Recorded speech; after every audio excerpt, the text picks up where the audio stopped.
Halo. Assalamualaikum Teh Heri. Masih on Teh? Ya, masih Mas Susni. Ini peserta mulai masuk nanti jam berapa Teh ya? Sekarang boleh. Bentar. Pesertanya ngisi form juga gak kemarin? Enggak, ini dibatasi 100 orang aja. Bentar. Terlalu dekat gak Teh?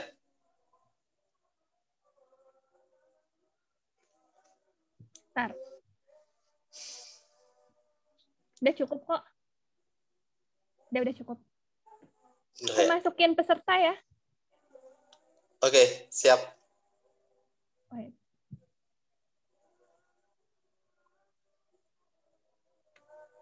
Admit all.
Ya, Assalamualaikum warahmatullahi wabarakatuh. Selamat malam teman-teman Waalaikumsalam. semua.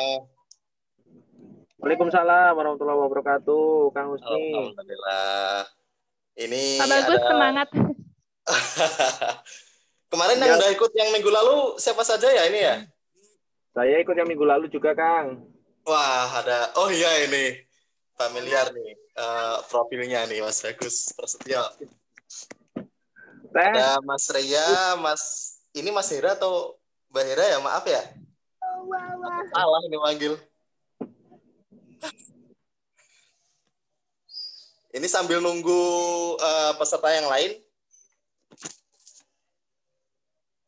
Mungkin kira-kira bisa perkenalan dulu ya.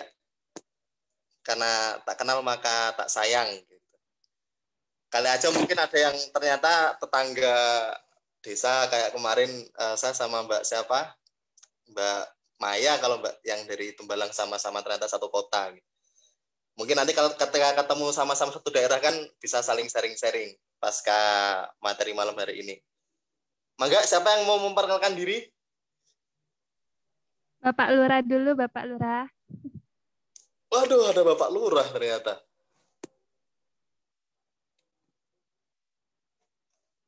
Halo? Atau masa saya lagi nih. Udah kemarin udah kenalan ya kayaknya ya. Ini masih banyak Mbak Riri yang belum masuk. Ada berapa lagi join? Lagi join ya. Kita sepakati nanti kita mulai jam berapa Mbak Riri ya? Enaknya ya. Jam 8 aja ya, 8 pas kita mulai. Kang Ifungnya udah ada. Oh, Kang Ifung udah ada ya? Assalamualaikum, selamat malam, Kang Ipung. Waalaikumsalam warahmatullahi. Kameranya belum nyala. Kang Hah? Ipung kameranya belum nyala. Iya. Sebentar.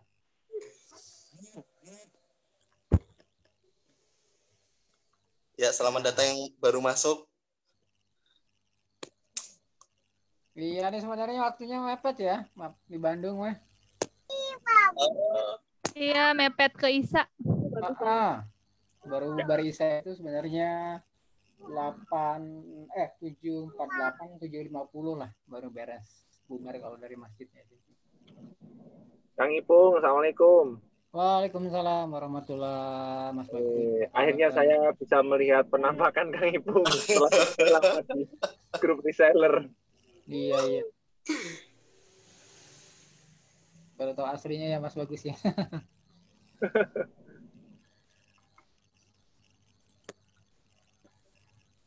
Sehat Mas Bagus? Alhamdulillah sehat Kang. Wah, sibuk apa nih?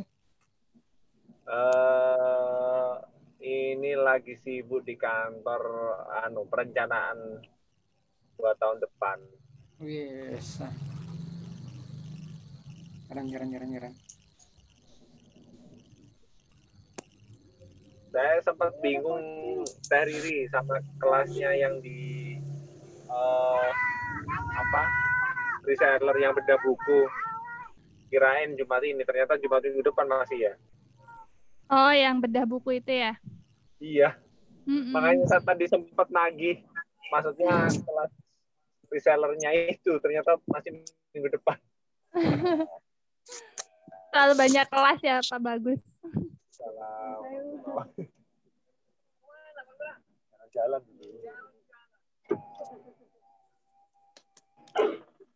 Ya. Ini kita sepakati nanti insya 9 menit lagi nanti kita mulai materinya. Sebelum mulai perkenalan terlebih dahulu. Ini bisa langsung mulai Mbak Riri ya. Boleh. Sambil perkenalan nanti berarti biar tepat jam 8 langsung materi gitu. Oke, selamat malam teman-teman semuanya. Assalamualaikum warahmatullahi wabarakatuh. Waalaikumsalam warahmatullahi wabarakatuh. Ya, perkenalkan ini moderator pada malam hari ini seharusnya ada Kang Indra, tapi kan ada kendala lagi kurang enak badan, jadi kembali kepada saya lagi. Kan. Yang minggu lalu udah pernah ikut, mungkin udah berjumpa. Oke, yang baru masuk mungkin belum kenal, perkenalkan nama saya Husni Mubarok. Saya di sini sebagai moderator pada acara di program Mindshare Talk. Ini nanti konsepnya semi formal, jadi jangan terlalu dianggap kayak seminar gitu. Oke, malam hari ini alhamdulillah pematerinya itu ada Kang Syaifullah Muhammad Adil. Ini luar biasa sekali nih beliau nih. Saya bacakan dulu nih profil dari pematerinya sambil menunggu teman-teman yang lain yang belum masuk. Ini beliau itu seorang freelancer dengan basic pendidikannya alumni IKIP Bandung, jadi di jurusan pendidikan ekonomi, prodi manajemen bisnis, juga CXL Institute. Mungkin banyak yang tahu karena belum tahu, saya juga belum tahu ini nanti mungkin Kang Ipung bisa menyampaikan juga ini. Sebagai mini degree digital psikologi and persuasion. Ini cocok banget nih untuk buat marketing nih. Terus beliau juga kayak ini lulusan digitalmarketer.com itu Kang Ipung ya. Sebagai conversation funnel mastery, direct respon copywriting, social media mastery, search marketing mastery, dan certified high performance coaching. Ya, pengalaman kerja beliau ini freelancer di bidangnya kan conversation funnel design designing sama redesign your work life. Nah, ini kontak beliau, mungkin ada nanti pasca ini ada yang mau menghubungi atau yang nggak dapat kesempatan bertanya mau bertanya langsung kepada beliau. Ini kontaknya, teleponnya bisa dicatat kalau yang pengen mencatat 081 285 120243. Oke, saya ulangi lagi, ini kontak beliau 081 285 120243.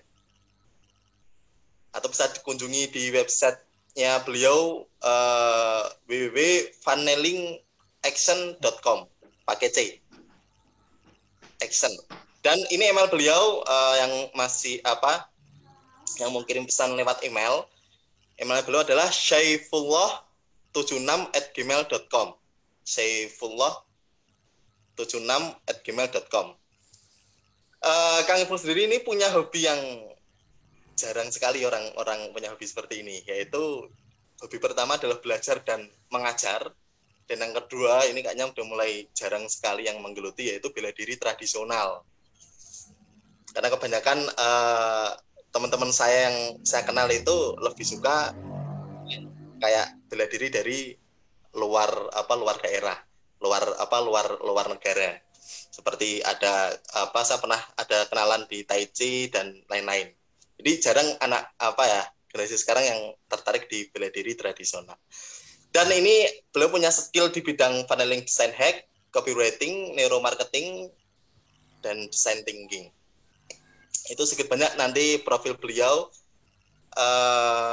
Pemateri kita pada malam hari ini yang nantinya kita akan membahas tentang 7 model redesign work life. Apa ini? Ini saya juga penasaran ini, kayaknya baru pertama kali dengar. Dan sebelum kita masuk ke inti materi, saya harapkan untuk teman-teman semuanya untuk bisa unmute terlebih dahulu biar tidak mengganggu ketika nanti beliau menyampaikan materinya. Oke, itu saja mungkin untuk pengenalan profil dari pemateri kita pada malam hari ini dalam acara Mindset Talk. Masih ada 4 menit lagi, gitu kan? Sambil menunggu waktu, sedikit banyak akan saya bacakan nanti susunan acara kita. Jadi ini pembukaan sekaligus pengenalan. Nanti ada materi dan ada sesi tanya jawab. Jadi mungkin bisa dipersiapkan ketika beliau menyampaikan materi, ada teman-teman yang mau bertanya bisa dipersiapkan terlebih dahulu karena sesi tanya jawab nanti itu terbatas. Karena kita terbatas waktu juga. Untuk sesi panjangnya mungkin bisa langsung kontak beliau nanti. Oke, dan terakhir nanti kita ada penutup, ada foto-foto bareng juga. Dengan harapan acara Mindset Talk ini bisa menjadi sebuah media kita untuk silaturahmi dan juga untuk saling sharing dan mendapatkan ilmu yang bermanfaat tentunya. Oke, langsung saja ini akan saya serahkan kepada Kang Ifung. Mungkin beliau juga perlu memperkenalkan diri terlebih dahulu juga. Oke, untuk tempat dan waktu saya persilakan. Monggo Kang Ifung. Terima kasih Mas Kang Husni ya. Mas Husni sih sebenarnya lihat dari logatnya bukan orang Sunda, jadi masih orang Jawa kan. Iya. Saya itu senang kalau misalnya ketemu orang yang diperhatikan pertama kali itu adalah biasanya intonasi dan logat. Jadi kalau misalnya ketahuan ini logatnya ini bukan orang dari Pulau Jawa misalnya dari daerah Sumatera, itu udah ketahuan sih sebenarnya. Walaupun saya sebenarnya juga orang Sumatera juga sih sebenarnya, orang Palembang. Cuman karena udah lama sih di Bandung dari tahun 95, jadi logatnya keluarannya pas waktu misalnya ada kumpul keluarga sih, biasanya baru keluar logat aslinya sih. Jadi bisa, Mas ini orang Jawa nih, karena biasanya kita istilahnya medok, bahasanya itu pronunciation-nya itu medok gitu ya. Jadi bisa ketahuan. Oke. Saya sih di sini bukan mengajari nih, sebenarnya sharing apa yang sudah saya lakukan sih sebenarnya ya. Sharing saja apa yang sudah saya lakukan. Karena di sini juga banyak para massa yang lebih mumpuni, lebih hebat lah dibanding saya. Jadi apa yang ini adalah ya seperti yang saya katakan tadi, dikatakan Kang Husni tadi, saya memang suka belajar dan mengajar sih sebenarnya. Jadi kalau misalnya di talent mapping, bakal saya itu yang pertama itu adalah input. Jadi orangnya terlalu banyak input sih. Memang baru kedetek ketika talent mapping memang banyak input. Nah inputnya sekarang agak berbeda. Banyaknya itu saya nggak terlalu suka buku sih sekarang itu. Lebih banyaknya itu adalah kursus sih biasanya, e-course. Jadi hampir ya butuh hard disk eksternal lagi sampai 2 tera waktu itu, karena memang kursus yang lebih difokuskan karena berpikir lebih praktis ya, lebih praktis dibanding lebih praktis dan lebih sesuai dengan apa yang saya butuhkan. Kemudian bukan hanya belajar sih, sebenarnya juga saya mencoba menerapkan apa yang saya lakukan kayak gitu, apa yang saya pelajarin. Karena tidak mungkin saya bisa mengajari orang lain kalau tidak sebelum saya terapkan terlebih dahulu, karena ada seperti ada gap ada gap ya antara apa yang saya dapat misalnya dengan nanti ketika ada praktik itu jadinya kayak gini. Contohnya contohnya ya biasanya saya main di bidang paneling, landing page, paneling kayak gitu. Itu baru tahu gambaran besarnya, gambaran utuh dari puzzle-puzzle-nya itu setelah mempraktekkan, ternyata kayak gini, ternyata kayak gini, ternyata kayak gini. Nah, saya sebenarnya mungkin hampir sama dengan Teh Riri sih, cuman tidak sempat satu tim dengan Teh Riri, cuman lama dengan timnya Mas Haji dulu itu tahun berapa ya, udah berapa tahun lebih gitu ya, mungkin ada 5 tahun lebih lah sama Mas Haji. Kenal sama Mas Haji juga tidak bukan nggak sengaja sih sebenarnya, karena salah satu hobinya di bidang bela diri. Jadi pas waktu itu ada teman dari Jakarta, ada gathering di Bandung, memperkenalkan bela dirinya. Kita ketemu waktu itu di Tegalega. Dan dari sana sih saya mulai berinteraksi dengan Mas Haji kayak gitu, kan Mas Haji ya. Kelas yang pertama kali saya ikutin waktu itu adalah hipnosis dan hipnoterapi. Kemudian baru waktu itu Mas Haji, karena Mas Haji sibuk, salah satunya bareng sama Teh Riri di salah satu perusahaan training. Jadi susah ketemu sama Mas Haji. Kalau misalnya ada training publik, biasanya dikontak lah. Saya biasanya dikontak untuk melengkapi tim peserta. Kang ini ada pelatihan nih, mau nggak bayar seat pack-nya aja booking booking pack-nya aja gitu. Saya bayar kayak gitu. Biasanya seperti itu sih. Jadi beruntung banget ketemu Mas Haji, dan mungkin lebih banyaknya di sekitar NLP ya, Neuro Linguistic Programming, karena memang dari awal dari tahun 2001 lah ya saya tertarik dengan NLP, karena waktu itu belum ada di Indonesia, agak ada di Indonesia tapi mahal pada waktu itu. Jadi baru sekarang baru sama Mas Haji lah memperdalam lagi tentang dunia NLP. Tadi Mas Husni nanya tentang CLX. CLX itu sebenarnya sebuah institut. Dia memang fokusnya pada neuroscientific ya, khususnya neuromarketing. Karena memang dekat-dekat dengan NLP, jadi saya ke arah sana sih. Gimana sih cara penerapan neuroscience itu dalam marketing, apalagi di era digital pada saat ini, karena psikologi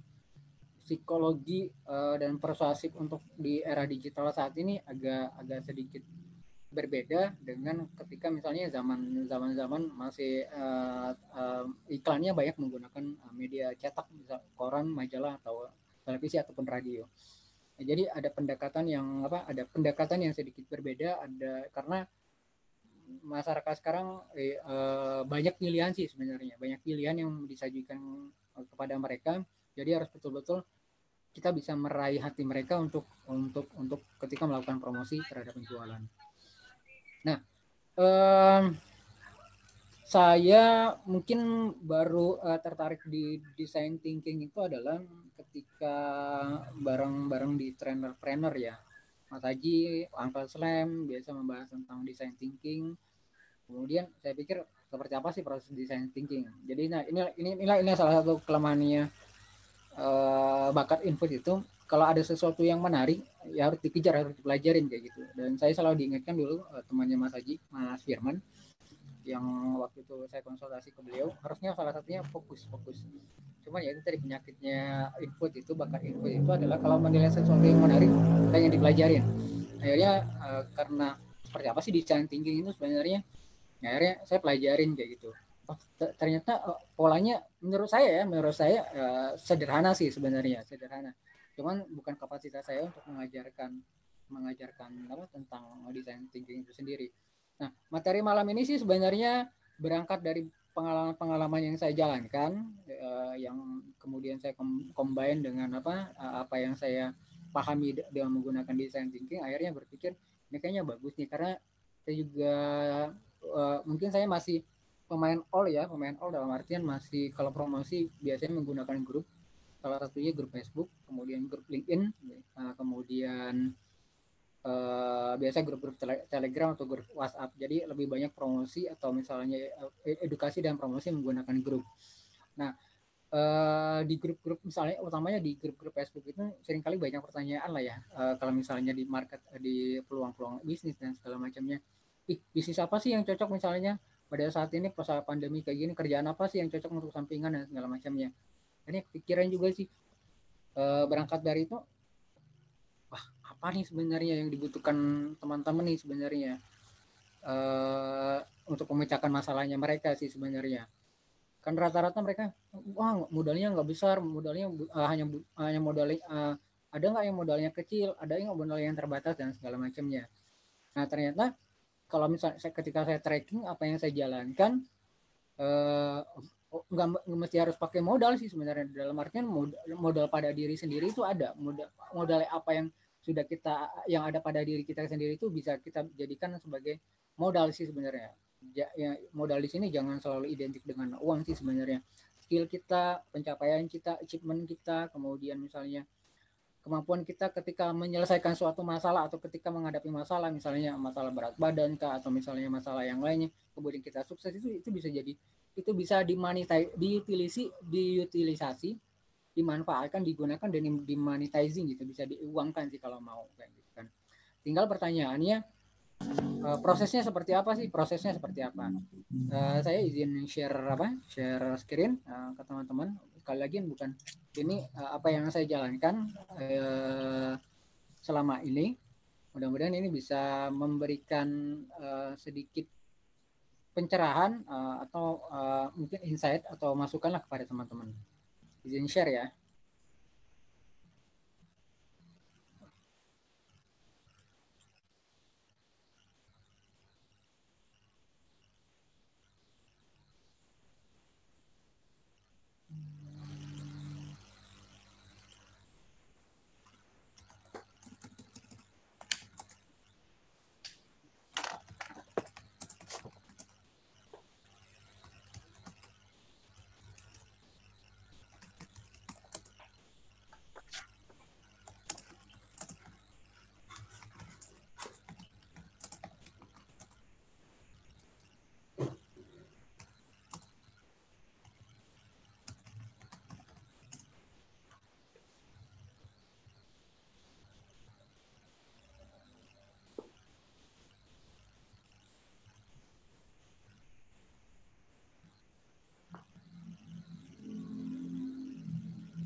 Udah tanya belum?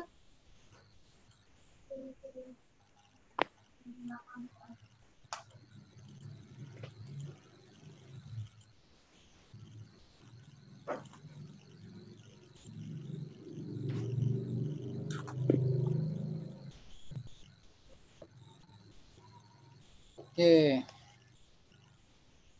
Premis yang selalu yang digunakan di sini. Jadi ini Bill Barnett ya sama Dave Evan ini salah satu guru besar di Stanford University. Beliau yang menggagas design thinking ya kan. Ada 2 bukunya yang bagus, itu adalah Design Your Life sama Design Your Work Life sebenarnya. Itu buku terbarunya beliau. Nah itu sih bagus sih sebenarnya. Jadi berangkatnya bagaimana mendesain kehidupan itu dengan menggunakan design thinking. Sebenarnya nggak mesti juga harus membaca sih. bagi teman-teman yang ikut tantangan 27 harinya Mas Haji atau yang ikut desain live, sebenarnya Mas Haji sudah mendesain desain untuk desain live itu dengan menggunakan design thinking. Nah, jadi teman-teman bisa belajar lebih dalam lagi bagaimana menerapkan design thinking ini dalam merencanakan kehidupan atau juga kerja. Sih sebenarnya Mas Haji sudah ada kelasnya. Cuman ini yang selalu saya ingat itu kalau misalnya dalam dunia pekerjaan itu adalah do not resign but design. Jadi kalau misalnya ketemu dengan teman-teman yang bekerja itu biasanya yang terjadi itu adalah, apalagi kalau misalnya mereka ikut kelas motivasi entrepreneurship, yang dilakukan pertama kali melakukan take action itu adalah resign dari pekerjaannya. Bukan mencoba desain ya, bukan mencoba redesign, bukan desain, tapi mencoba redesign ya. Meredesain kembali pekerjaannya. Karena yang namanya kalau kita mau mengamati di sekitar pekerjaan yang kita jalankan di perusahaan ataupun di perusahaan yang besar ataupun perusahaan yang menang ataupun kecil, sebenarnya ada hal-hal yang bisa kita gunakan untuk diutilisasi atau di monetizing, sehingga itu bisa mendapat penghasilan tanpa harus keluar terlebih dahulu dari pekerjaannya. Karena yang jelas bagus sih semangat teman-teman kalau misalnya entrepreneurship, biasanya jargon yang dipakainya itu adalah kisahnya Tariq bin Ziyad. Kalau di Islam itu ada panglima perang zaman yang jelas beliau menaklukkan Andalusia, menaklukkan Spanyol Andalusia. Nah, ketika itu Tariq bin Ziyad berangkat dengan pasukannya menyeberangi Surah Gibraltar. Kemudian setelah sampai di Andalusia, yang dilakukan beliau pertama kali itu adalah membakar semua kapal-kapalnya yang ngangkutnya mereka. Jadi peluangnya itu adalah mungkin pulang lagi kembali ke daerah Timur Tengah kayak gitu kan, karena kapalnya sudah dipakai. Jadi mau tidak mau harus bertempur dengan prajurit Andalusia pada waktu itu atau Spanyol sekarang supaya untuk memenangkan pertempurannya. Nah, jadi analogi itu yang biasa dipakai. Ya sudah, kalau misalnya mau ini terjun dalam dunia entrepreneurship, gunakan prinsip itu, bakar saja kapalnya kan kayak gitu kan. Ya kalau misalnya teman-teman yang masih kuliah sih nggak jadi masalah, tapi kalau misalnya yang sudah keluarga, masih ada keluarga yang di rumah yang menunggu kayak gitu kan. Nah, berangkat dari itu yang bagusnya itu adalah mendesain ulang pekerjaannya yang bisa dijadikan usaha, yang tentunya tidak akan memakan tidak akan menyita waktunya atau mengganggu waktunya di tempat pekerjaannya, kemudian bisa dijalankan secara online. Apalagi pada saat ini tentunya bisa dijalankan secara online. Nah, ini premisnya yang selalu saya pakai. Nah, ini premis yang kedua yang beliau sampaikan adalah berpikirlah seperti seorang desainer. Jadi kita itu sebenarnya saat mendesain kehidupan, beliau katakan bahwa Anda perlu tahu bahwa desain itu tidak memikirkan tentang masa depan. Dalam artian bahwa Anda tidak perlu bahwa desain itu tidak memikirkan jalan ke depan. Jadi seorang desainer itu adalah dia membangun jalan untuk ke masa depannya. Ya, jadi tidak memikirkan jalan ke depannya, tapi bagaimana bukan hanya berpikir tentang jalan ke depannya, tapi bagaimana membangun jalannya. Seperti orang misalnya pemerintahan Pak Jokowi lah ya, selama 2 periode ini adalah yang saya amati itu adalah pembangunan infrastruktur jalan-jalan, membangun jalan yang menghubungkan satu daerah ke daerah yang lain. Ya, saya bagi kami yang di Palembang ada hal yang signifikan lah ya. Kalau dulunya dari Palembang ke Jakarta itu butuh waktu mungkin hampir 12 jaman lah, sekarang bukan, kalau misalnya di jalan darat ya 5 jam udah sampai Jakarta kan gitu. Kalau misalnya sampai Bandung bisa 8 jaman. Yaitu infrastruktur. Jadi membangun jalan ke depannya. Jadi kita berpikir sebagai seorang desainer itu adalah apapun desainnya, desain hidup atau desain pekerjaan ataupun desain untuk bisnis pribadinya itu adalah bagaimana membangun jalan ke depannya. Nah itu yang harus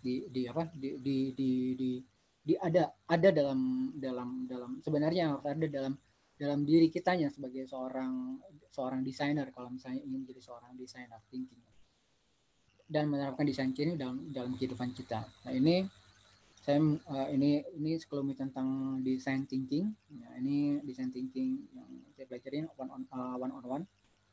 Cuman saya tidak mau membahas inilah, yang membahas konsepnya panjang lah ya. Dan di sini lebih banyak yang master yang tentang design thinking. Nah, saya menerapkan design thinking ini lebih mirip kayak orang ini nih. Kalau misalnya teman-teman lihat gue, nah, mudah-mudahan yang belum makan malam saya mau buat ngiler misalnya kayak gitu kan, saya paling tidak ini design thinking bagi saya itu mirip kayak membuat sebuah bolu lah ya, membuat sebuah cake. Jadi tinggal ngikutin resepnya saja, dan hasilnya tentunya pastinya akan jadi bolu. Kalau kita misalnya buat makanan, kita membuat cake ya, kalau misalnya dari ngikutin cake resepnya,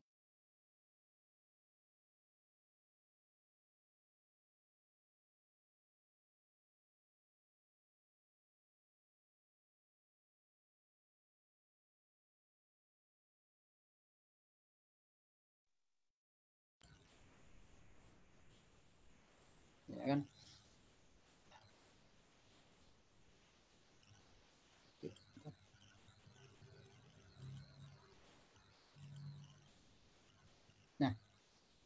Nah, untuk nggak mungkin kalau misalnya kita buat ngikutin resep cake, nggak mungkin jadinya pempek. Yang jelas pastinya jadinya cake sendiri.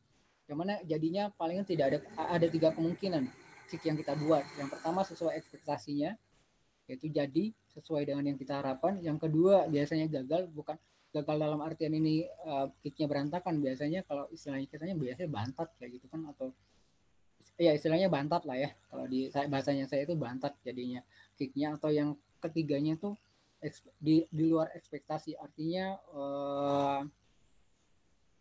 mengembang dengan betul-betul bagus. Nah jadi kalau kita sudah mendesain apa yang kita jalankan, yang kita inginkan dalam pekerjaan kita atau dalam kehidupan kita, sesuai dengan resep yang misalnya sudah ada model yang kita ikuti sesuai dengan resepnya, kemungkinan gagalnya itu ya kemungkinan ada, tapi paling tidak bantat sih sebenarnya. Sama seperti ketika orang membuat kue, nggak akan mungkin orang yang buat kuenya cake jadinya dan ikut resepnya cake jadinya di luar cake, misalnya pempek dan segala macamnya, nggak akan, peluang itu kecil sekali gitu kan. Nah ini tiga tahapan dalam redesign your work life. Yang pertama itu yang akan kita bahas malam ini adalah tentang model-model. Ada 7 model yang kita bisa gunakan untuk meredesain pekerjaan kita atau usaha kita. Yang kedua itu adalah 19 cabang sumber ide. Ini jadi 19 cabang. Kalau misalnya diurai jadi satu-satu itu ada sekitar 121 ide lah ya. Banyak. Yang saya catat itu adalah sekitar 121 ide lah. Kemudian nanti bagaimana mendapatkan first playing client. Nah ini mungkin kita malam ini baru sampai di 7 model ini saja sih sebenarnya. Kalau untuk first playing client, lebih baik teman-teman belajar ke Mas Haji deh. Mas Haji punya kursusnya, Get Client Now. Nah, metode itu yang digunakan. Kenapa first paying jadi bayaran pertama klien? Karena itu istilahnya kayak mencat telurnya. Karena ketika saya terjun dalam dunia freelancer dan marketing agency, yang saya kejar pertama kali itu adalah klien pertama yang mau membayarnya saya. Karena setelah itu klien-klien yang lainnya ya alhamdulillah sih mulai berdatangan. Cuman untuk mendapatkan yang pertama ini luar biasanya. Konsumen pertama itu yang butuh effort yang lumayan lah kayak gitu kan. Jadi kalau saya berpikir pada waktu agak sulit lah kalau misalnya mendapatkan 10, 20, 30 klien kayak gitu kan, sekali marketing kayak gitu kan. mau kita menggunakan iklan berbayar, traffic berbayar kan atau organiknya. Jadi saya berpikir yang sederhana aja lah, mendapatkan klien pertama yang mau membayar apa yang saya tawarkan. Nah, untuk berkaitan bagaimana cara mendapatkan klien, Mas Haji sih sebenarnya sudah ada kelasnya sendiri sih. Mudah-mudahan nanti kalau nggak salah mungkin bisa kalau nggak salah bisa ditanyakan ke Teririn di Mindshare. Nah, ini 7 model ini sih sebenarnya bentuknya itu adalah bisnis online, ya, bisnis online atau pekerjaan yang dilakukan secara online, dan ini sebenarnya terbukti memang menguntungkan kalau misalnya dengan syarat memang pasarnya sudah kalau pasar yang kita membutuhkan hal tersebut, tentunya ini akan menguntungkan. Karena kalau misalnya kita salah masak produk, misalnya kayak gini lah, teman-teman misalnya jual pelatihan apa, misalnya tentang desain thinking lah contohnya, tapi sasarannya itu adalah mahasiswa. Ya mahasiswa sih memang membutuhkan hal produk tersebut, tapi apakah mereka punya kesanggupan membayar atau tidak, kan kayak gitu kan. Nah itu yang jadi pertanyaannya, dan yang jelas itu yang diperhatikan pertama kali, dan ini melayani ceruk pasar dengan integritas, ya kan. Nah, membantu Anda untuk, jadi 7 model ini terbukti menguntungkan yang dapat Anda gunakan untuk memulai bisnis online atau pekerjaan secara online yang membantu Anda melayani ceruk pasar. Jadi niche market dengan integritas dan menciptakan kehidupan yang Anda impikan. Misalnya kehidupan yang Anda impikan, kalau saya dulu tahun 2000 berapa ya, 2003 itu pernah baca ada buku motivasi dari luar, itu ada bisa melakukan pekerjaan dari rumah. Saya berpikir dulu kalau yang namanya bekerja harus di kantor kayak gitu kan, nggak mungkin di rumah kan kayak gitu. Karena kalau misalnya ada yang bisa dilakukan di rumah, enak sekali sih sebenarnya. Nah, saya beruntung bisa bergabung sama Mas Haji. Nah, Mas Haji itu menggunakan sistem karyawannya remote team. Jadi kita ada di mana-mana maksudnya. Saya ada di Bandung, Mas Haji yang ada di Bandung, Kak Indra waktu itu ada di Purwakarta, Mas Kiswantoro ada di ini yang di Motivator, Mas Kiswantoro ada di Karawang, Kang Fuad ada di Banjaran, ketemu juga kalau dulu ya sebulan sekali, mungkin adalah sebulan sekali. Kalau sekarang nggak ketemu lagi sih, karena paling ketemu by Zoom aja. Karena memang kondisi di Bandung memang tidak memungkinkan untuk jalannya. Nah ini modelnya ya, ada beberapa model. Yang pertama ini yang saya jalankan, ya. Ini yang saya jalankan, yaitu adalah freelancer. Nah, saya juga belajar dari Mas Haji, karena Mas Haji dulu pertama kali sebagai freelancer, jadi ya murid ngikutin gurunya ya awal-awalnya.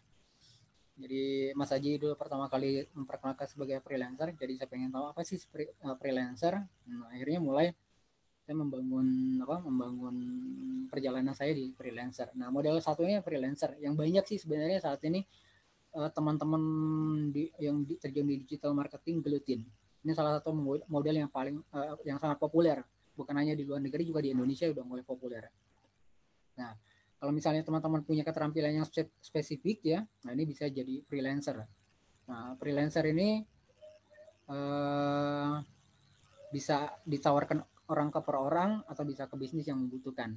Nah, jadi kalau teman-teman punya keterampilan yang spesifik bisa jadi freelancer. Kalau misalnya teman-teman merasa jago di bidang copywriting, ya jadilah copywriter freelancing. Kalau misalnya kayak saya misalnya di bidang funnel design yang bermain tentang landing page dan funneling,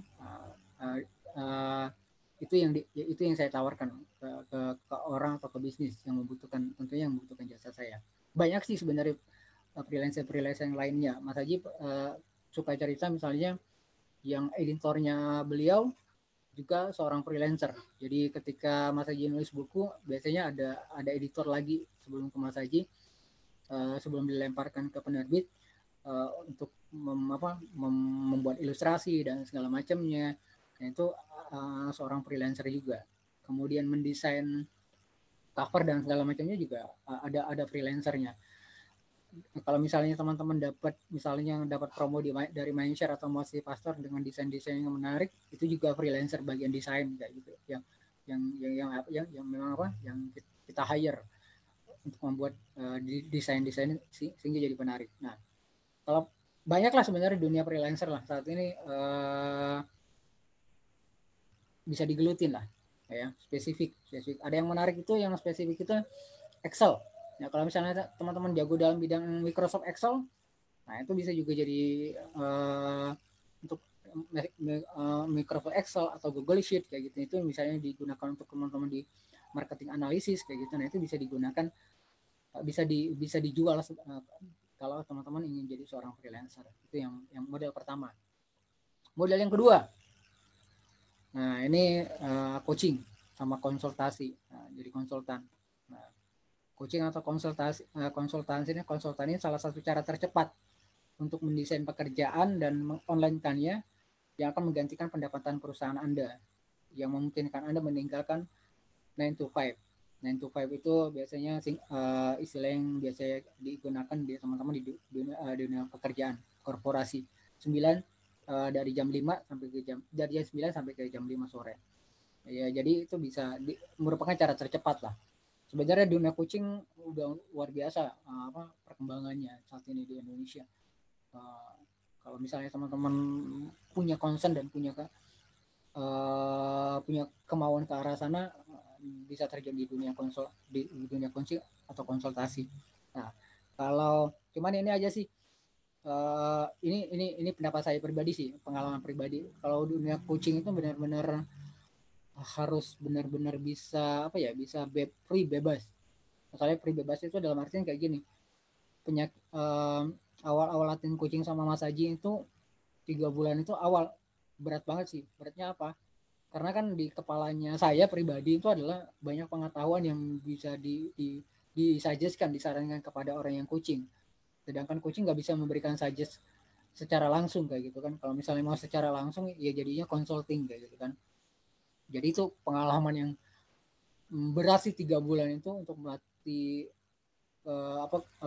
pertanyaan-pertanyaan yang tidak, dan selalu seringkali salah gitu, disalahkan Mas Haji, diperbaiki Mas Haji ini kan katanya jangan direct question kan, direct question, jadi mengarahkan kayak gitu kan. Nah itu benar-benar harus benar-benar terlatih. Beda kayak consulting. Kalau misalnya teman-teman punya pengetahuan yang khusus gitu bisa membantu orang, mending jadi consulting gitu, jadi bukan jadi coaching gitu. Karena para coaching itu teman-teman di sini banyak lah, teman-teman alumni NLP coaching ya, yang ini yang ada yang udah lulus, ada yang belum lulus. Maksudnya belum lulus itu karena belum ngerjain ujiannya kan kayak gitu kan. Nah, karena mereka tahu banget bagaimana beratnya proses untuk menjadi seorang coach. Tapi kalau misalnya mereka jadi, itu benar-benar luar biasa kayak gitu. Ini model kedua nih. Kenapa tercepat dan bisa cara tercepat mendesain pekerjaan juga mengonline-kannya, karena banyak dunia saat ini banyak membutuhkan. Tinggal pintar-pintar aja sih sebenarnya. Cari niche marketnya kayak gitu kan. Kalau saya lihat sih yang belum saya lihat itu ada di bidang relationship, hubungan antara satu dengan orang lainnya. Ya kan, bisa misalnya masalah divorce, masalah suami istri, kayak komunikasi suami istri kan. Kalau teman-teman bersedia terjun di sana, ada peluang banyak sih sebenarnya di dunia relationship kayak gitu kan, atau anak dengan orang tua. Nah itu bisa masuk di dunia coaching. Itu salah satu produknya. Nah, kemudian produk informasi, e-learning. Nah, jika ada, ini kalau misalnya pandai ngajar nih, jago ngajar, kemudian jago bisa buat dalam format tertulis, video, audio gitu kan. Nah, ini bisa dipertimbangkan ya, teman-teman pertimbangkan untuk membuat dan menjual produk informasi ini secara online. Nah, ini bisa dikirimkan ke banyak pelanggan, ya kan, secara langsung. Nah, ini kalau teman-teman mau lakukan. Saya pertama kali belajar tentang produk informasi atau infopreneur itu dulu dengan Pak siapa ya, apalagi saya belajar sama beliau waktu itu tentang bagaimana sih buat produk informasi. Waktu itu baru beliau lah yang ini yang menyelenggarakan pelatihan tentang informasi produk tahun 2000 berapa ya, 2010-an lah. Nah, waktu itu akhirnya karena apa? Saya buat pada beliau ngajarkan jangan buat produk informasinya di sekitar bisnis dan marketing, akhirnya saya milihnya yang lain. Waktu itu belum sebelum sekarang ya. Waktu itu saya karena memang dari kelas 3 SMP itu saya punya masalah kesehatan, kemudian di Palembang saya belajar Tai Chi dan itu ada improve-nya pada kesehatan saya, dan itu sampai kelas 3 SMA masih belajar Tai Chi. Pada waktu itu masih jarang ada di daerah Bandung, sulit lah waktu itu. Akhirnya buat ebook tentang Tai Chi, kemudian dijual. Dari sana banyak juga sih yang beli, kemudian ada yang minta dilatih, ada yang datang privat ya gitu. Nah, itu produk informasi yang pernah saya jalanin pertama kali pernah terjun. Nah, ini produk informasi atau e-learning. Bisa bentuknya tertulis, ebook ya kan. Ebook ini sekarang bisa bisa dalam bentuk PDF, bisa ebook, ada Mobi kayak gitu kan, atau yang punyanya Amazon Kindle kayak gitu kan, atau bentuknya bisa bentuk video. Sekarang video-video juga, video-video tutorial, video-video training kayak gitu banyak lah sudah beredar ya kan. Ada yang bentuknya audio visual dan segala macamnya, bisa luar biasa lah. Kalau misalnya teman-teman mau ngebantu Mas Haji, bisa tuh buat audio learningnya self coaching kayak gitu kan, bisa itu. Ya, tinggal nanti kerja sama aja sama Mas Haji, Mas saya buat audio ininya ya, audio learningnya untuk self coaching. Nah, teman-teman bisa tinggal kayak ngebacain yang ada di bukunya self coaching, tentunya dengan intonasi bagus dan segala macam, kemudian dijual. Saya ngeliat itu karena ada dua contoh. Yang pertama itu adalah audio learningnya Think and Grow Rich punyanya Dale Carnegie kalau nggak salah. Nah, itu dibuat dalam bentuk audiobook. Kemudian yang kedua itu adalah copywriting secret. Nah, itu yang kemarin beberapa bulan yang lalu saya beli. Itu copywriting secret itu partnershipnya Russell Brunson. Nah, itu dia buat audiobook dengan bukunya yaitu copywriting secret. Nah, itu kalau teman-teman tertarik di dunia itu bisa dibuat lah ya, bisa terjun model produk informasi atau e-learning ini bisa digunakan. Kemudian yang keempat, nah ini pengembangan perangkat lunak. Nah, karena ini udah banyak nih perangkat lunak nih. Nah, perangkat lunak ini adalah orang-orang yang bertanggung jawab untuk membangun bisnis seperti WordPress nih. Nah, kalau misalnya teman-teman mahir buat plugin-nya WordPress, bisa dijual loh. Ya kan, bisa dijual, bisa ditawarkan. Atau Weber ini email ya. Nah, kayak Kang Mas Fikir Fatullah itu kan kirim email. Nah, beliau buat kirim email lah ya, nah, dengan kemampuannya beliau. Snapchat, nah ini Snapchat ini udah mulai rame nih, cuman di Indonesia saya lihat belum terlalu rame Snapchat ini bisa pakai bot ya, ada ManyChat, ada MobiChat. Kalau teman-teman biasa main di Facebook itu ada yang namanya bot ini kalau di Telegram ada. Nah, ini bisa buat chat otomatis. Nah, nanti bisa kalau di Telegram ada. Kalau mau buat coba belajar tentang buat ManyChat atau bot chat di Telegram, bagusnya sih bukan Telegram yang biasa. Tapi biasanya dulu waktu zaman di perusahaan agensi properti buatin salah satu agen itu bot chatnya pakai Telegram pada waktu itu saya pakainya yang plus Telegram Plus, karena di sana ada fitur-fitur untuk buat bot chatnya. Nah, di Facebook juga sekarang juga ada banyak teman-teman yang main di Messenger.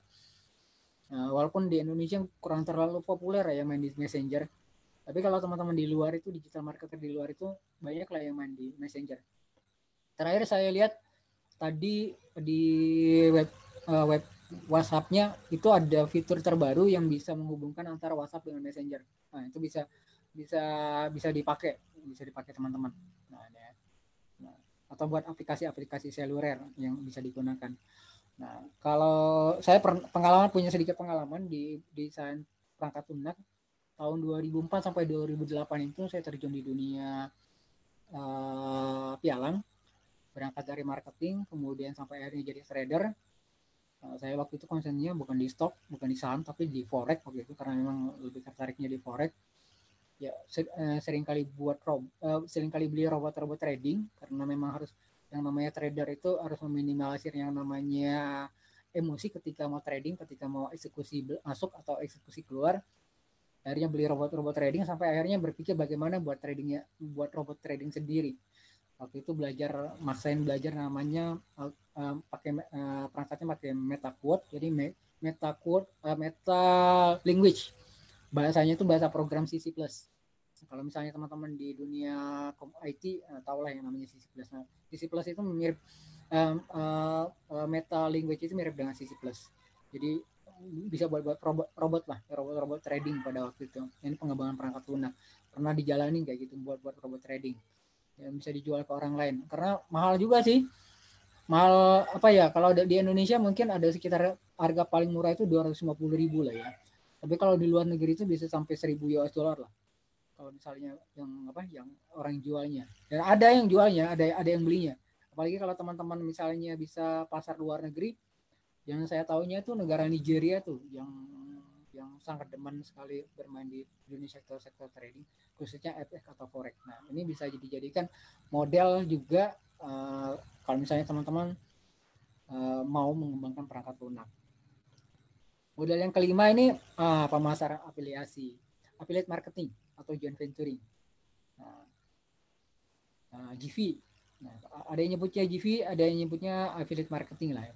Hampir GV itu paling gedenya. GV itu, nah ketika ada dua pihak ya atau lebih memutuskan untuk kerjasama satu sama lainnya untuk tujuan komersial. Misalnya bagian pemasaran email marketing mungkin membutuhkan untuk mempromosi produk informasi yang dibuat oleh pemasar informasi. Nah, jadi kerjasama nih. Ini Mas Hairul nih, jago juga nih email marketingnya nih. Nah, ini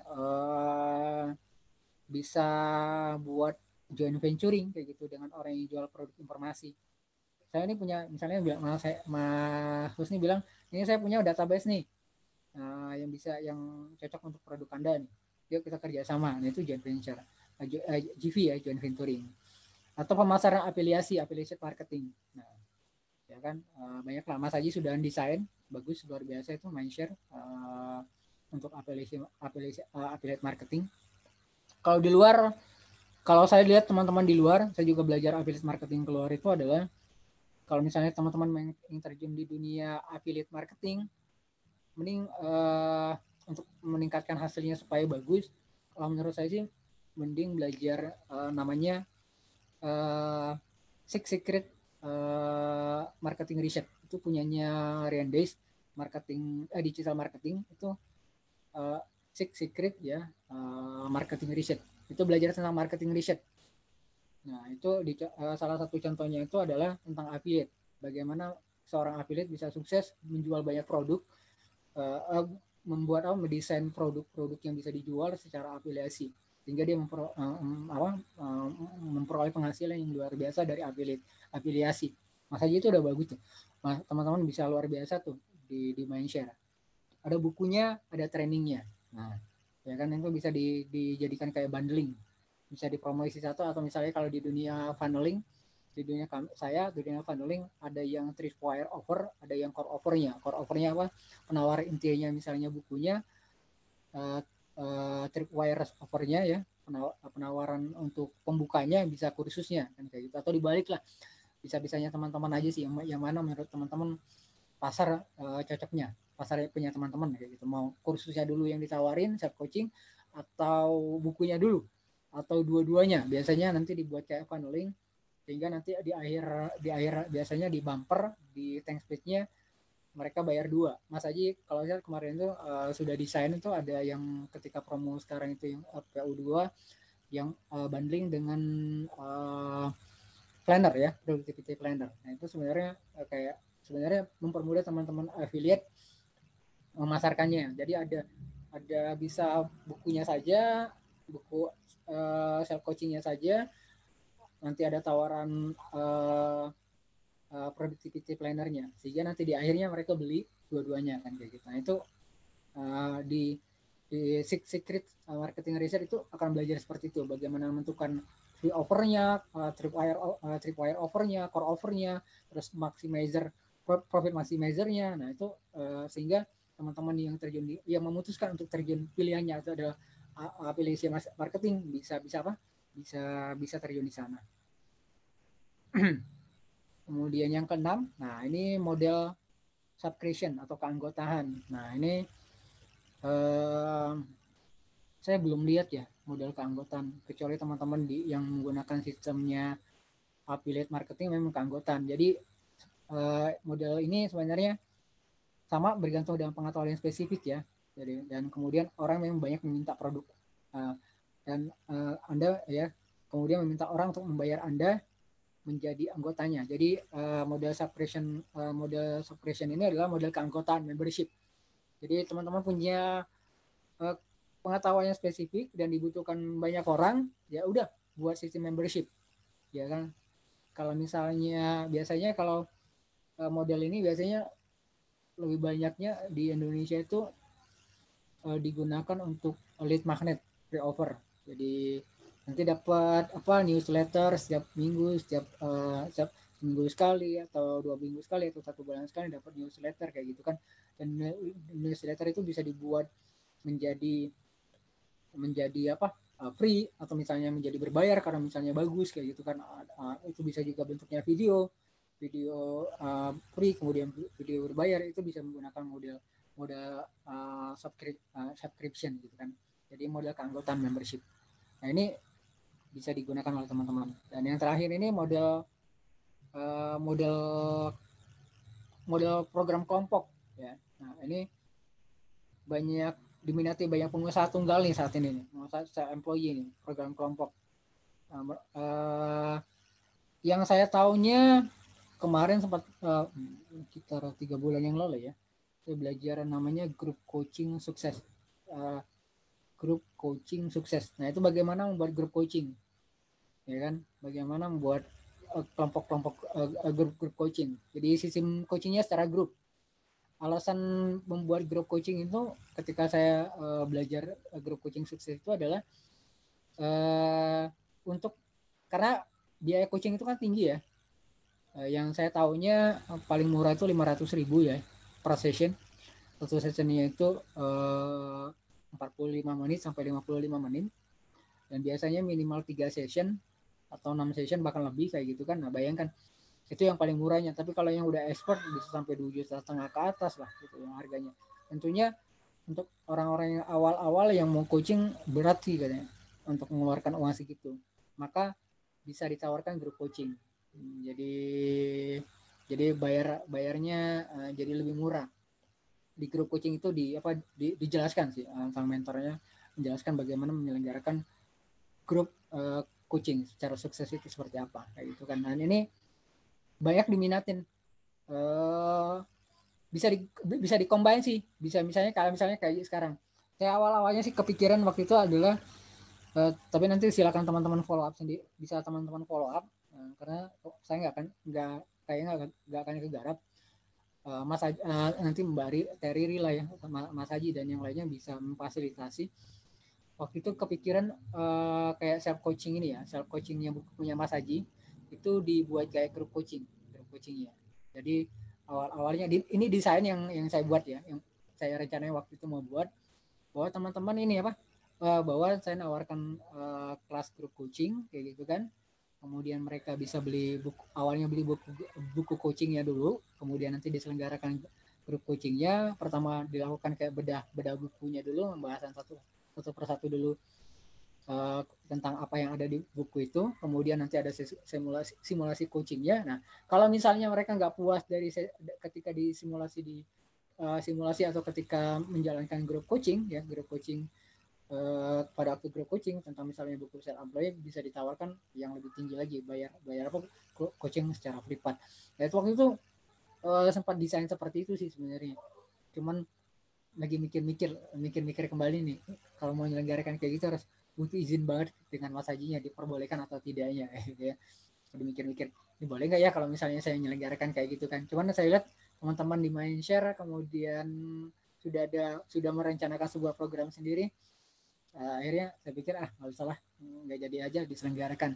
Nah kalau di luar negeri banyak menggunakan grup coaching kayak grup model program kelompok seperti ini. Kalau misalnya teman-teman lihat di film-filmnya Hollywood itu suka ada yang namanya group sharing, misalnya penanganan temperamental, marah dan segala macamnya. Nah itu adalah program-program model program berkelompok. Nah ini bisa teman-teman jadikan model ya. Bisa kalau misalnya di korporatnya nih, kalau misalnya ada Kang Fikri di sini, nah itu bisa diterapkan di Telkom grup coaching kayak gitu kan. Nah, untuk teman-temannya beliau di Telkom atau di tempat pekerjaan teman-teman yang saat ini bekerja itu bisa diselenggarakan. Mungkin kasih free dulu atau misalnya dengan harga yang terjangkau dulu, kemudian baru nanti kalau misalnya mereka udah minat bisa dinaikin harganya. Ini model yang bisa teman-teman pakai. Nah, atau menyatukan semuanya. Nah, ini tantangan terbesar nih. Nah, setelah teman-teman mengetahui ya model-modelnya ya yang bisa dijalankan, nah tantangan terbesar selanjutnya itu adalah memasarkannya dan membuat penawarannya. Karena permasalahan dalam penjualan itu adalah ketika produk sudah didesain, dibuat itu kan harus diuji coba ya. Nah, itu adalah dengan cara memasarkan dan membuat, dan inti dari pemasaran itu adalah penawarannya. Inti dari pemasaran dan penjualan itu adalah kemampuan kita menawarkan sebuah produk. Kebanyakan itu masalah di teman-teman di copywriting itu adalah di offernya. Ya, ketika saya belajar di Russell Brunson itu tentang copywriting, hook, story, offer, beliau titik tekan pertama kali itunya di offernya. Bagaimana membuat offer yang betul-betul bisa menarik minat orang. Baru kemudian nanti menyusun story-nya, kemudian bagaimana menyusun headline-nya. Nah, bukan dibalik.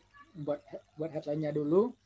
Itu yang saya dapat ya dari Russell Brunson, bukan buat headline-nya dulu, kemudian buat story-nya, baru buat offer-nya. Tapi titik tekan waktu ketika desain copywriting itu adalah bagaimana membuat offer ini yang benar-benar bagus gitu kan, benar-benar menjual kayak gitu. Nah, teman-teman bisa terapkan ke-7 modelnya itu, tapi yang jelas harus ada 1 atau 2 yang pilar penjaga utamanya ya untuk memulainya ya kan, karena kalau mau digarap semuanya itu butuh tim yang luar biasa kayak gitu kan. Karena kalau misalnya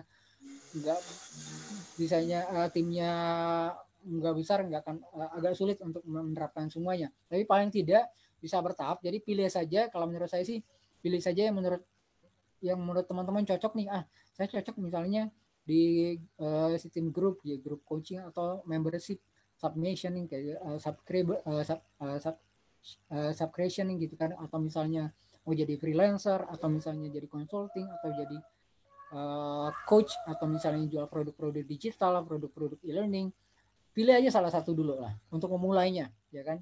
Kalau di dalam design thinking itu kita sudah kumpulkan ada ide-idenya ya, pilih salah satu idenya, kemudian dibuat prototipenya, kemudian dites ya kan.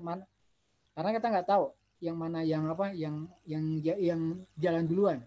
Kayak saya misalnya, ternyata yang paling banyak klien saat ini dari freelancer, jadi agensi, marketing agency, baik itu yang datang langsung minta buatkan funneling, atau misalnya melatih timnya. Nah itu ternyata lebih banyaknya di sekitar freelancer sebagai marketing agency kayak gitu kan, bukan di produk e-learningnya. Walaupun saya juga ada produk e-learningnya kan kayak gitu. Ternyata banyaknya di sana. Ternyata setelah diuji, banyaknya di sana. Titik pilar utamanya di sebagai freelancernya. Maka saya lebih suka dijadikan menyebut diri sebagai freelancer. Saya nggak tahu teman-teman mungkin juga punya pilihan yang sesuai dengan kreteknya hati ya, sesuai dengan hati teman-teman, atau yang misalnya atau yang sesuai dengan bisa situasi teman-teman. Yang jelas itu teman-teman yang lebih tahu. Nah, sebelum saya akhirin dan mulai tanya jawab, ini yang harus ini dikatakan oleh ini mentor saya, Andrew. Beliau ini yang saat ini saya belajar tentang grup Facebook,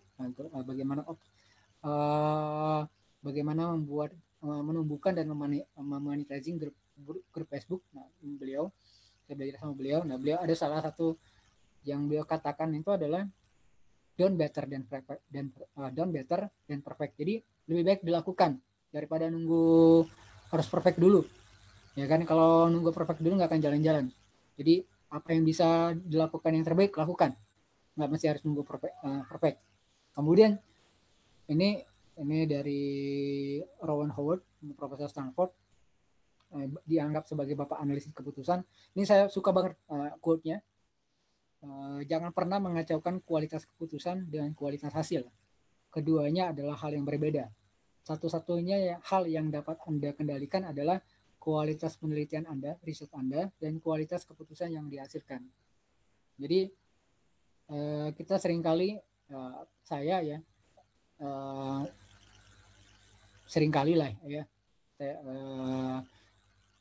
ketika sudah mengambil sebuah keputusan, kemudian hasilnya tidak sesuai dengan ekspektasi, akhirnya sedikit kecewa lah ya, kayak gitu kan.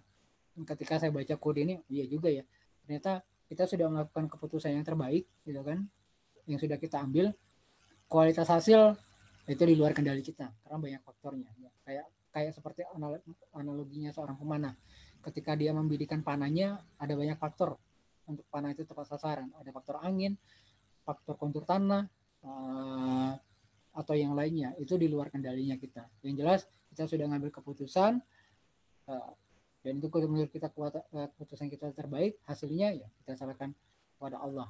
Yang selalu diingatkan oleh guru ngaji saya dan selalu saya ingat sampai sekarang itu adalah fa'iza azamta fatawakkal 'ala Allah. Kalau sudah berazam, azam itu tafsiran beliau guru ngaji saya itu adalah ada keinginan dilakukan, punya keinginan terus dilakukan.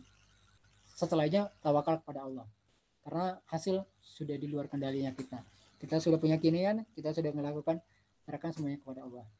Itu yang bisa saya sharingkan malam ini tentang 7 model dalam untuk meredesain pekerjaan teman-teman ya.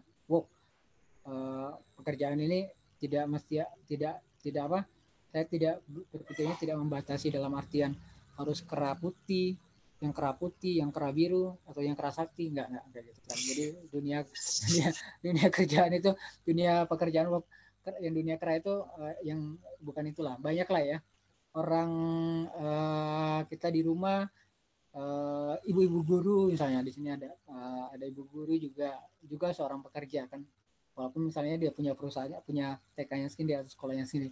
Ya kerja itu jangan, saya tidak terlalu suka ya dikotomi antara entrepreneurship dengan pekerjaan itu kayak enakan kalau mau masuk ke situ jadi dunia terjun jadi entrepreneurship, nggak juga sih sebenarnya.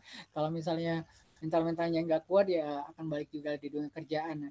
Kalau misalnya sudah nyaman di dunia pekerjaan ya sudah, jangan terjunlah di sana dengan sepenuh hati gitu kan.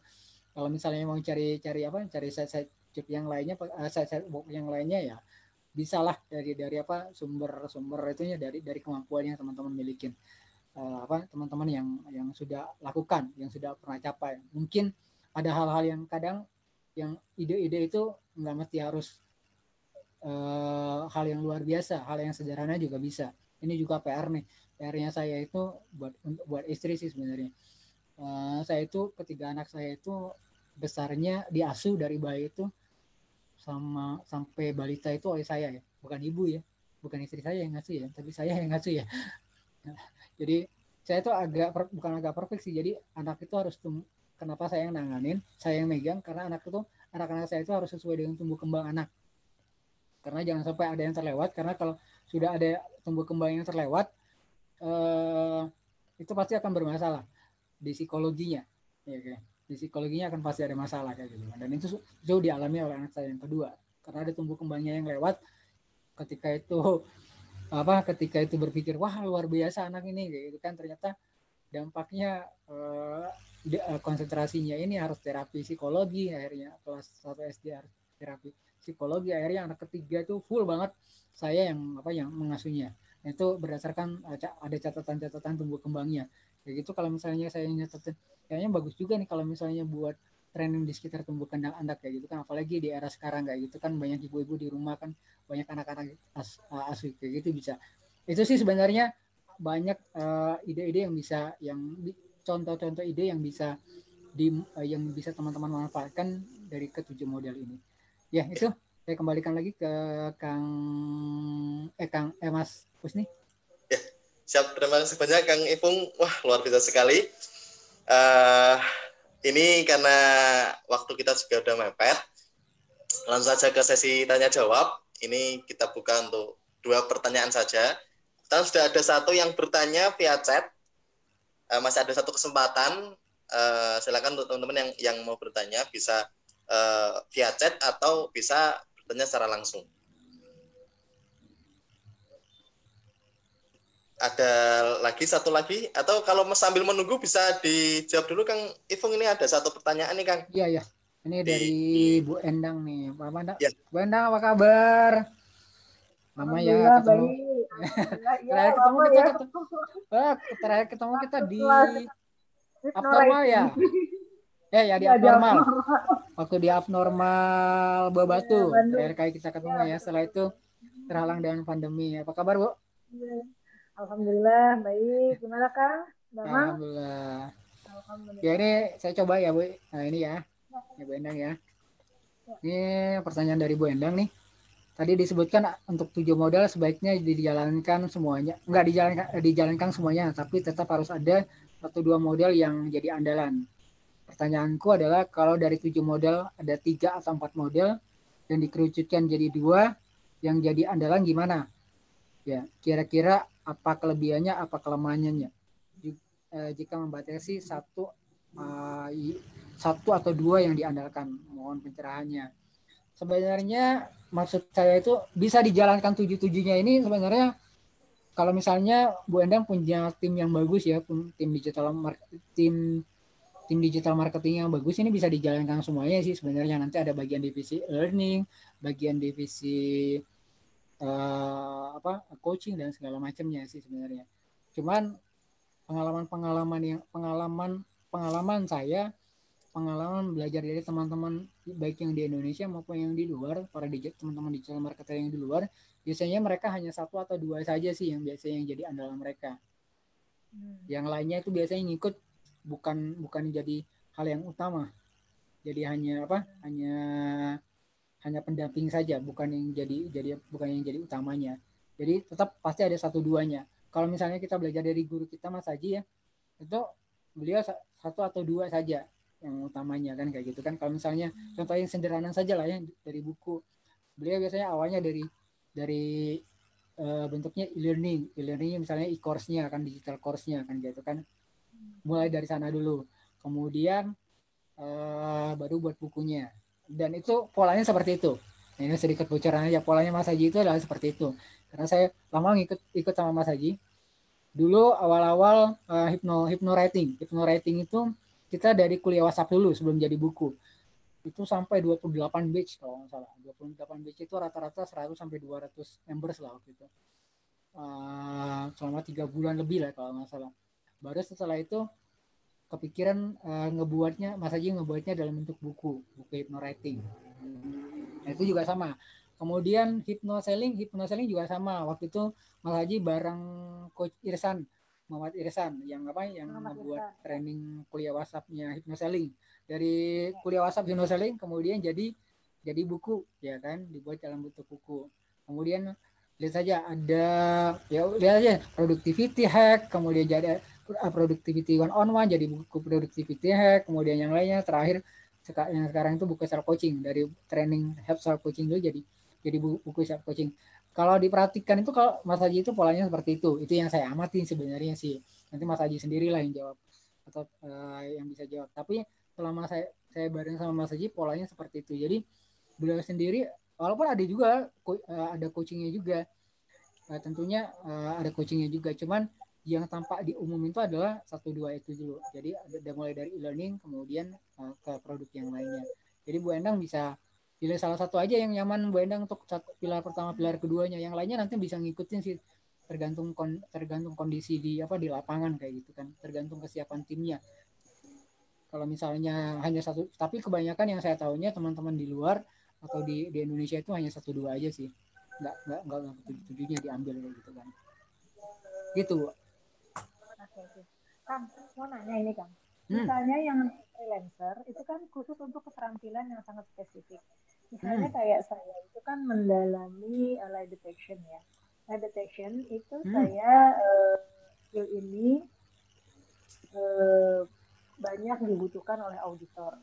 Kemudian karena saya freelancer akhirnya saya ketemu nih jalannya nih gitu ya. Jadi ada satu peluang korporasi yang awalnya personal project sih sebenarnya ya, tapi lama-lama si orang ini minta Mbak Endang gimana kalau misalnya gabung ke korporasi kita untuk sharing ilmunya untuk lie detection gitu ya. Jadi kan saya mencoba mengcombine dari microexpression, dari statement analyze gitu ya. Terus juga selain dari microexpression atau statement analyze, juga misalnya dari banyak lah istilahnya yang fokusnya ke arah lie detection, yang itu skill ini bisa misalnya buat auditor, buat interrogator, buat ya banyak lah kebutuhannya. Nah, pertanyaan saya, kalau misalnya itu sudah freelancer, kalau misalnya saya gabung untuk coaching sama konsultasi bisa dong ya? Bisa Mbak. Bisa Bu. Berarti saya punya dua ya Kang ya. Berarti kan saya punya dua nih. Bisa modal. Tapi saya masalahnya saya itu jalan sendiri nih, belum punya tim nih Kang. Ini nih yang saya bingung akhirnya. Kalau untuk produk informasi e-learning atau pengembangan perangkat lunak, pemasaran afiliasi itu saya belum ada gambaran gitu loh Kang. Nah, apakah nanti nggak tumpang tindih kalau misalnya freelancer digabung ke coaching konsultasi gitu, apa nggak? Saya belum kepikir, belum ada gambaran sih Kang gitu. Mohon pencerahan. Nantinya Bu Endang nantinya gini loh. Nantinya kita nanti ketemu, ya makanya kan menariknya desain thinking itu kan harus dites terlebih dahulu ya. Setelah kita tahu prototipe, kita buat prototipenya, Bu Endang sudah lakukan prototipenya, waktu itu awalnya dari kayak freelancer, kemudian akhirnya diminta consulting di sebuah korporat kan, kayak gitu kan. Dan mungkin nanti akhirnya bisa utamanya di sana, karena memang yang namanya proses design thinking itu, apalagi di seperti ini, memang butuh tes dan ukur dulu sih sebenarnya. Kita belum menemukan. Kayak misalnya saya awalnya dengan freelancer sih, tapi juga main di consulting. Kayak saat ini untuk paneling desain itu saya lagi nggarap salah satu PH ya, PH production house, untuk mereka lagi menyelenggarakan talent show. Nah, itu waktu itu saya diminta oleh salah satu pemimpin mereka untuk ngedesain paneling designing untuk penyelenggaraan talent show.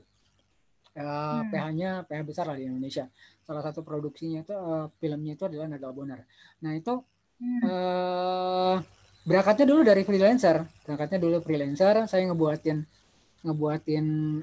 landing page-nya, kemudian akhirnya diminta untuk ngekonsultasiin timnya beliau untuk digital marketingnya. Akhirnya full di sana ngebantu beliau memberikan konsultasi di bidang digital marketingnya, mulai dari desain copywriting, desain awalnya sampai ke buildingnya sampai ke tesnya. Juga yang baru-baru ini adalah di sini kalau ada Mas Teddy, bimbelnya Mas Teddy, bimbelnya Mas Teddy. Awalnya sebagai freelancer ngebuatin landing page-nya Mas Teddy, akhirnya jadi konsultannya Mas Teddy, ngajarin tim, sharing ke timnya Mas Teddy bagaimana cara ngedesain landing page juga sampai ngebuat funnelingnya, karena yang namanya dunia bimbel itu dinamikanya tuh luar biasa. Kalau misalnya harus ke saya lagi tentunya butuh waktu lagi kan untuk prosesnya. Jadi Mas Teddy nyiapin timnya, kemudian saya sebagai consultingnya juga memberikan konsultasi dan mengajarkan juga seperti itu. Jadi akan ketemu di sana. Jadi freelancer itu kayak jadi pembuka aja untuk kalau misalnya bicara masalah funneling, Bu Endang ya ada seperti yang saya dijelaskan kalau misalnya di saya itu ada yang namanya free offer, tripwire offer sama core offer. Jadi freelancer itu jadi kayak trip offernya aja sih, tripwire offernya. Jadi penawaran penawaran perdana untuk buka yang lebih besar, yang lebih mahal lagi kayak gitu. Jadi dibuat paneling kayak gitu. Jadi prosesnya kayak gitu akhirnya. Oh jadi awalnya sih banyak freelancer sih yang nawarin ke beberapa korpor, beberapa perusahaan kayak gitu kan. Akhirnya mereka minta konsultasi kan harganya lebih mahal daripada freelancernya, daripada ngedesain dan segala macamnya kan kayak gitu kan. Jadi kayak dibuat panelingnya aja seperti itu sih sebenarnya, dibuat paneling. Jadi ada penawaran yang lebih murah, ada penawaran utamanya yang lebih mahal kayak gitu sih. Saya seperti itu ngedesainnya kayak gitu. Jadi bisa juga sih diselenggarakan, Bu Endang juga bisa juga seperti itu. Oke, ya. Teman ya Kang ya. Ya sama-sama Bu. Ya, terima kasih Bu Endang untuk pertanyaannya. Masih ada satu kesempatan lagi sebelum kita tutup acara pada malam hari ini. Mangga silakan. Masih ada yang mau bertanya kira-kira? Ini kesempatan langka, ini bisa langsung tanya sama Kang Ipung nih. Oke. Ada yang mau nanya? Kang Musni mau nanya? Kalau saya kayaknya sudah luar biasa sekali sih ini Kang Ipung nih. Udah nggak ada pertanyaan nih, udah jelas kalau saya nih. Karena kebetulan saya juga termasuknya juga freelancing kan. Kang Ipung nih. Sama-sama di bidang freelancing. Jadi ini sebuah wawasan baru sih bagi saya pribadi. Oke, saya rasa kayaknya sudah nggak ada lagi yang bertanya. Mungkin masih mengumpulkan pertanyaan apa yang tepat nih. Mungkin bisa nanti setelah ini bisa menghubungi Kang Ipung secara langsung. Tadi udah saya sampaikan kontaknya. Baik, ini sebelum saya tutup acara pada malam hari ini, kesimpulannya kalau yang saya dapat dari materi Kang Ipung itu, intinya yang paling saya tangkap itu jangan menunggu perfect dulu, lakukan saja dulu. Karena banyak yang ada 7 model, inginnya semuanya jadiin satu gitu kan, digabung dikombinasi atau ini semuanya. Kebanyakan seperti itu, kebanyakan orang berpikir. Kadang yang bisa apa dulu, jalani itu dulu. Nanti selanjutnya akan mengalir dengan sendirinya. Oke, terima kasih Kang Ipung atas materinya, luar biasa sekali. Kang Musni.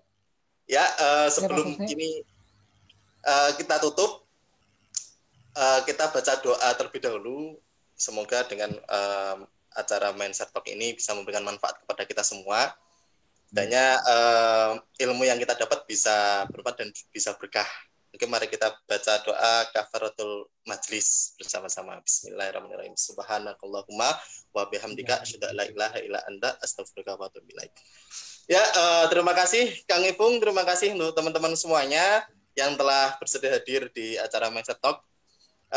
Saya selaku moderator mengucapkan permohonan maaf jika ada salah kata. Kurang lebihnya seperti itu. Terima kasih. Sampai bertemu minggu depan di materi selanjutnya. Assalamualaikum warahmatullahi wabarakatuh. Kita nggak foto dulu, Mas Usni. Ya, setelah tutup ini sebelum semuanya keluar, kita foto dulu buat dokumentasi ya. Mungkin bisa dibuka videonya biar kelihatan wajah-wajah cantik dan tampannya. Asik. Oke, sudah semuanya. Ini untuk foto ini saya sama Mbak Riri ya, Mbak. Oke, boleh. Sudah. Nah. Oke. Siap, Mbak Riri? Udah semua nih. Udah ya. Ini Mbak Wiwit belum dibuka ini videonya ini. Belum kelihatan nih Mbak Wiwit.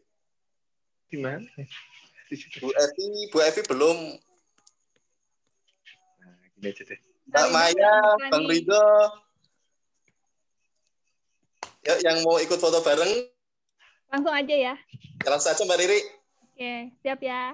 Siap. 1, 2, 3. Oke, thank you. Makasih udah. Sudah semuanya Mbak Riri? Udah. Oke, sudah.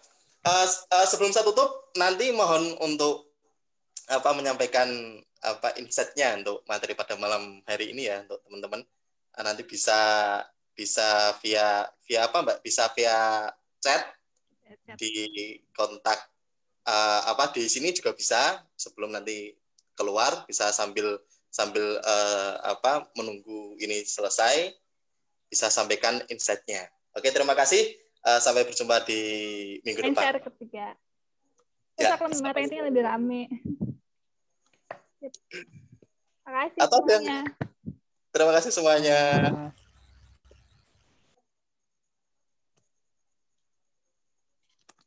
Langsung aku end ya. Siap, Pak.